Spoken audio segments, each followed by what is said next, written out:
Traders mind நண்பர்களுக்கு சிறப்பு வணக்கம். நம்ம டிஸ்க்ளைமர் எடுத்துக்கிறோம். நம்ம செபி ரிஜிஸ்டர் அட்வைசர் அறிவோ கிடையாது. நம்ம இங்கே பேசக்கூடிய எல்லாமே தகவலாக மாத்திரமே பார்க்கப்பட வேண்டும். இது யாருக்கும் முதலீடு சம்பந்தமாகவோ பங்குகளை வாங்கவோ விற்கவோ நம்ம எந்த ஆலோசனையும் கொடுக்கப்படல. எல்லா தொழிலும் ரிஸ்க் இருக்கும். ரிஸ்க் புரிஞ்சு எச்சரிக்கையோட தொழில் செய்யும்போது எல்லாமே நல்லா இருக்கும். நம்ம ஆதரிக்கிற அனைத்து நல்ல உள்ளங்களுக்கும் நன்றி. வளமுடன் வாழ்க. வணக்கம் நண்பர்களே. 2024-25க்கான Q3 ரிசல்ட் அனௌன்ஸ் பண்ணிட்டு வராங்க. அந்த வரிசையில் இப்போ நம்ம பார்க்கக்கூடியது BHEL.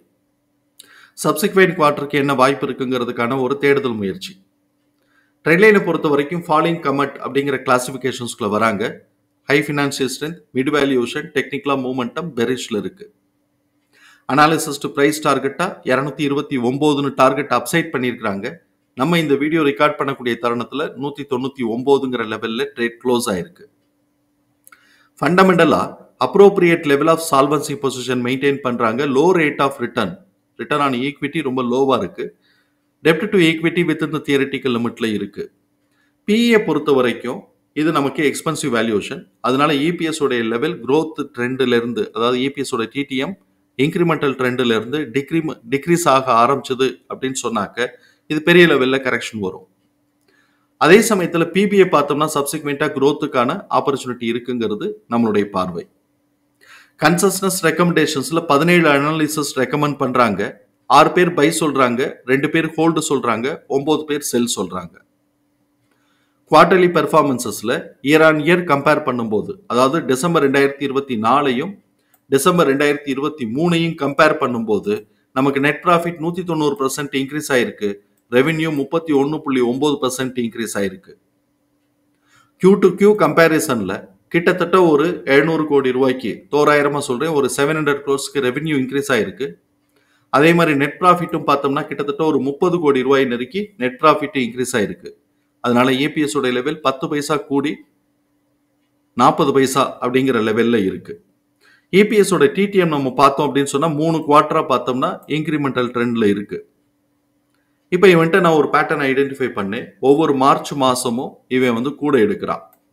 எவ்வளவு கூட எடுக்கிறான் அப்படின்னு சொன்னா டிசம்பரை காட்டிலும் 1.8 ஆவரேஜா கூட எடுக்கிறான். 2022ல அதுவும் தாண்டி கிட்டத்தட்ட 2.5 எடுத்தா. ஆனா பாக்கி 2024-23 எல்லாம் பார்த்தோம்னா 1.7 1.8 அப்படிங்கிற ரேஞ்சில் கூட எடுக்கிறான் அப்படிங்கிறத பேட்டர்ன் பார்க்குறோம். நம்ம இபிஎஸ் ஓட டிடிஎம் நம்ம இந்த சைடு நம்ம கால்குலேட் பண்ணி ஆவரேஜ் எஸ்டிமேஷன் பண்ணினோம்னா அந்த அளவுக்கு வராது. இது எகைன் திருப்பி 0.43 அந்த ரேஞ்சுக்கு தான் வரும். ஆனா பேட்டர்ன் வைஸ் நம்ம பார்க்கும்போது மார்ச் மாசத்துக்கு நார்மலா 1.8 கூடுறான். சில நேரம் அதையும் தாண்டி கூடவும் வாய்ப்பு இருக்கு. அதனால நம்ம கால்குலேஷன்ல என்ன வந்தாலும் பேட்டர்னையும் நம்ம சேர்த்து பார்த்துக்கிறது ரொம்ப நல்லது. இப்போ இந்த 3 குவார்டரா இன்க்ரிமெண்டல் ட்ரெண்ட்ல தான் இருக்காங்கிறதையும் நம்ம பார்க்குறோம். அதே மாதிரி நம்ம இன்க்ரிமெண்டல் ட்ரெண்ட்ல தான் இருக்கிறான். 4th குவார்டருக்கு பேட்டர்ன் வைஸ் அது கொஞ்சம் கூட போறதுக்கான வாய்ப்புகள் இருக்குங்கிறது நம்மளுடைய புரிதல். இப்ப இவன் 1.4 மாத்திரமே எடுத்தான்னு வச்சுக்கோமே, அதான் எக்ஸிட் ஆக போகுது. அதனால இது ஸ்டாக்னேட் ஆயிரும். அப்ப கீழே நல்லாவே அடிச்சு விட்டுருவாங்க. அவன் 1.8க்கு மேல எடுத்தான் அப்படின்னு சொன்னா 40 பைசா கூட வரும். அப்படி கூட வருது அப்படின்னு சொன்னாக்க இங்க இபிஎஸ்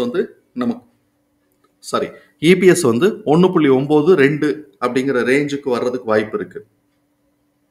அதையும் தாண்டி இவன் 2.5 எல்லாம் எடுத்தான்னாக்க 3 ரூபாய் தாண்டி போறதுக்கான வாய்ப்புகள் இருக்கும். அவன் 1.8 எடுக்க போறானா 2.5 எடுக்க போறானாங்கிறத நம்ம பார்ப்போம். ஆனா எஸ்டிமேஷன் அவ்வளவு வராது, கம்மியா தான் வரும். சரி, இப்படிப்பட்ட இந்த சூழல்ல எம்எஃப் தன்னுடைய ஹோல்டிங்ல இருந்து 0.55% இன்க்ரீஸ் பண்ணி வச்சிருக்காங்க. எஃப்ஐஎஸ் தன்னோட ஹோல்டிங்ல இருந்து 1.5% டிக்ரீஸ் பண்ணி வச்சிருக்காங்க.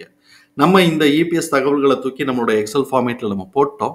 நம்மளோட எக்ஸல் ஃபார்மேட்ல நம்ம கவனிக்க வேண்டிய விஷயம், புக் வேல்யூ 69.5, ஃபேர் பிரைஸ் 48.3. இப்ப குமுலேட்டிவ்னு பார்க்கும்போது நமக்கு 10 பைசான்னு இருக்கு. இபிஎஸ் ஓட டிடிஎம் 1.50 இருக்கு. இப்ப நெக்ஸ்ட் குவார்டருக்கு நம்ம எஸ்டிமேஷன் போட்டோம்னா 0.38 40 பைசான்னு வருது.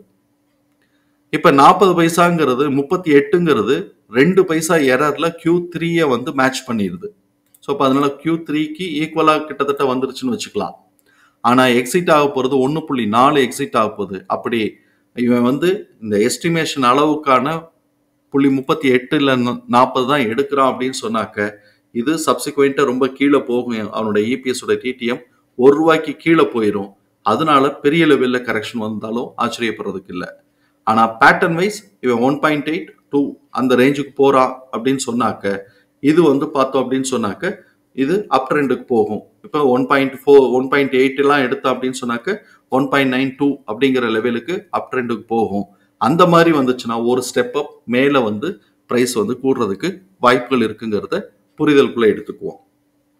நமக்கு இதுல கிடைச்சிருக்கக்கூடிய பிரைஸ் தகவல்கள் எல்லாத்தையும் தூக்கி நம்ம சார்ட்ல மார்க் பண்ணிட்டோம். இப்போ நம்ம சார்ட்ல நம்ம பார்க்கும்போது இவன் என்ன பண்ணியிருக்கிறான் 2024ல வந்து ஜூலை ஆகஸ்ட் டயத்துல இவன் என்ன பண்ணி வச்சிருக்கிறான், இவன் கிட்டத்தட்ட 335 வரைக்கும் போயிட்டு அப்படியே கீழே இறங்க ஆரம்பிக்கிறான் அப்படின்னு சொன்னாக்க R2 ஜோனான 224ல இருந்து 284, அதாவது கீழே இறங்கிட்டு இருக்கும்போது 284ல இருந்து 224ன்னு படிக்கணும். ஸோ இப்போ R2 ஜோனான டவுன் ட்ரெண்ட்ல 284ல இருந்து 224ங்கிறத உடைச்சு R2க்கும் R1க்கும் நடுவில் இருக்கக்கூடிய மிட் பாயிண்டான 208ஐயும் கீழே உடைச்சிருக்கிறான். இப்போ நான் இங்கே மார்க் பண்ணியிருக்கிறது எல்லாமே வந்து குவார்டர்லி ரிசல்ட்டை பேஸ் பண்ணி ஆனுவலைஸ்டு ரிசல்ட் நம்ம போட்டிருக்கிறோம். மோர் ஆர் லெஸ் சேமாக தான் இருக்கும். ஒரு 20 ரூபா 30 ரூபா வித்தியாசம் இருக்கலாம். ஸோ இப்போ இந்த மிட் பாயிண்டான 208 கீழே உடைச்சிட்டு இவன் கிட்டத்தட்ட வந்து பார்த்தோம்னா 180 கிட்டக்க வந்து 180 கிட்டக்க சப்போர்ட் 180க்கு 85 கிட்டக்க சப்போர்ட் எடுத்துட்டு மேலே போறான். இப்ப டவுன் ட்ரெண்ட் கண்டினியூ ஆச்சு அப்படின்னு சொன்னாக்க R1 ரேஞ்சான 173ல இருந்து 131 அதோட மிட் பாயிண்ட் 152 இங்க சப்போர்ட் எடுக்க வாய்ப்புகள் இருக்கு. எப்ப இவன் வந்து கீழே வருவான்னா 208 மேல உடைக்காம அடுத்து டவுன் ட்ரெண்ட் ஃபார்ம் ஆனான்னாக்க R1 ஜோனான 173ல இருந்து 131 வர்றதுக்கான வாய்ப்புகள் இருக்கு. அப்படி வந்தான்னா பிஇ ரேட்டுமே நிறைய குறையும். சப்போஸ் இந்த சப்போர்ட் எடுத்தது இருக்கட்டும் 208 பிரேக் பண்ணினான்னாக்க நம்ம வந்து எதிர்பார்க்கக்கூடியது R2 ஜோனோட பிரைஸ் லெவல எதிர்பார்க்கலாம். ஏன்னா மார்ச் மாசம் குவார்டரோட ரிசல்ட் வந்ததுக்கு பிறகுதான் கூடுதுன்னு சொல்றான். அப்போ வந்து வேணா மேல பீட் பண்ணி போகலாம். இப்ப வரைக்கும் நமக்கு R2 ரிசல்ட்டுக்கானது 224ல இருந்து 284, இதோட மிட் பாயிண்ட் 254. ஸோ இப்போ இந்த மாதிரியான வாய்ப்புகள் இருக்கும். அதே சமயத்தில் சனிக்கிழமை பட்ஜெட் பிப்ரவரி 1 பட்ஜெட் படிக்கும்போது ஏதாவது ஸ்கீம்ஸ்லாம் அனௌன்ஸ் பண்ணாங்கன்னா இவன் 284 உடைச்சு ரொம்ப சுறுசுறுப்பாக ஏறினாங்கன்னா நம்ம வந்து உஷாராயிக்க வேண்டிய ப்ரைஸ் வந்து 319, அதுக்கு மேலே போகும்போது 319, அதுக்கு மேலே போனான்னா 354ல இருந்து 435.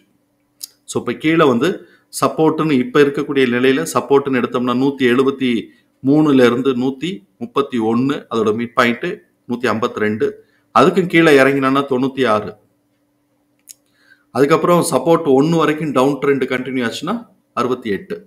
மேலே ஏறலாம் அப்படின்னு சொன்னா R2 ஜோன் 224ல இருந்து 284, அதுக்கு மேலே போறான்னா 319, R3 ஜோன் 354ல இருந்து 435.